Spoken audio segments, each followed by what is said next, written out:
दुखद प्रसंग 2। निश्चित दिन आया। अपनी स्थिति का संपूर्ण वर्णन करना मेरे लिए कठिन है। एक तरफ सुधार का उत्साह था, जीवन में महत्व का परिवर्तन करने का कुतूहल था, और दूसरी तरफ चोर की तरह छिपकर काम करने की शर्म थी। मुझे याद नहीं पड़ता कि इसमें मुख्य वस्तु क्या थी। हम नदी की तरफ एकांत की खोज में गए। दूर जाकर ऐसा कोना खोजा जहाँ कोई देख न सके, और वहाँ मैंने कभी ना देखी हुई वस्तु मांस देखी। साथ में भटियार खाने की डबल रोटी थी। दोनों में से एक भी चीज़ मुझे भाती नहीं थी। मांस चमड़े जैसा लगता था। खाना असंभव हो गया। मुझे कै होने लगी। खाना छोड़ देना पड़ा। मेरी वह रात बहुत बुरी बीती।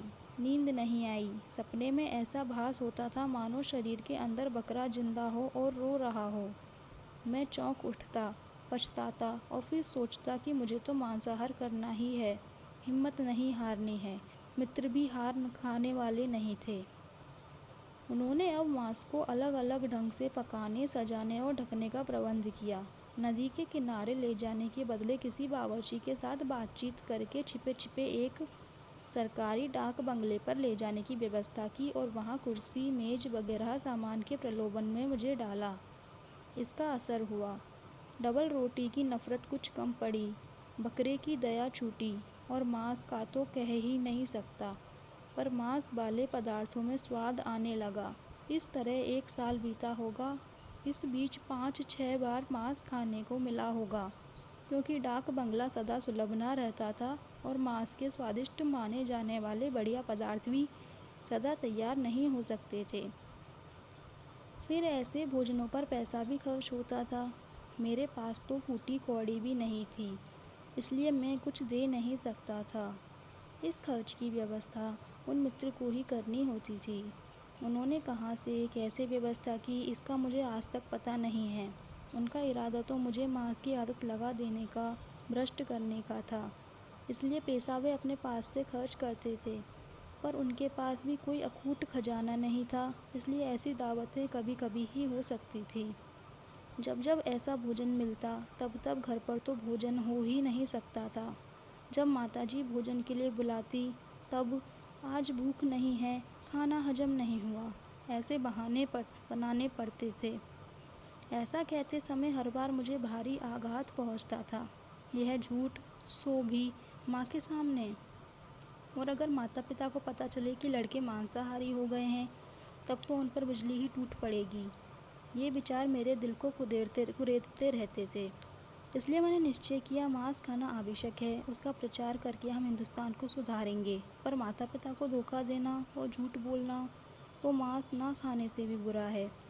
इसलिए माता पिता के जीते जी मांस नहीं खाना चाहिए।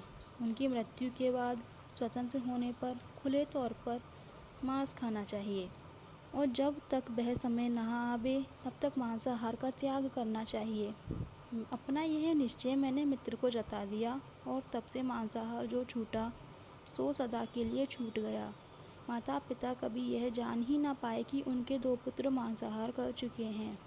माता पिता को धोखा ना देने के शुभ विचार से मैंने मांसाहार छोड़ा, पर वह मित्रता नहीं छोड़ी।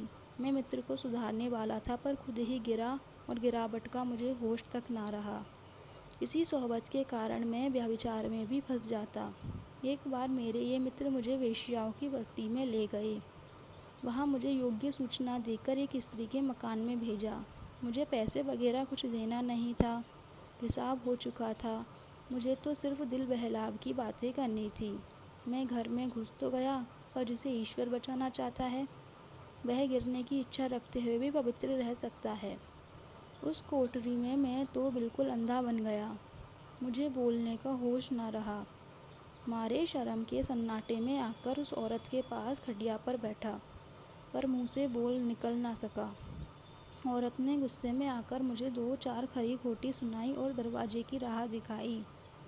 उस समय तो मुझे जान पड़ा कि मेरी मर्दानगी को बट्टा लगा, और मैंने चाहा कि धरती जगह दे तो मैं उसमें समा जाऊं।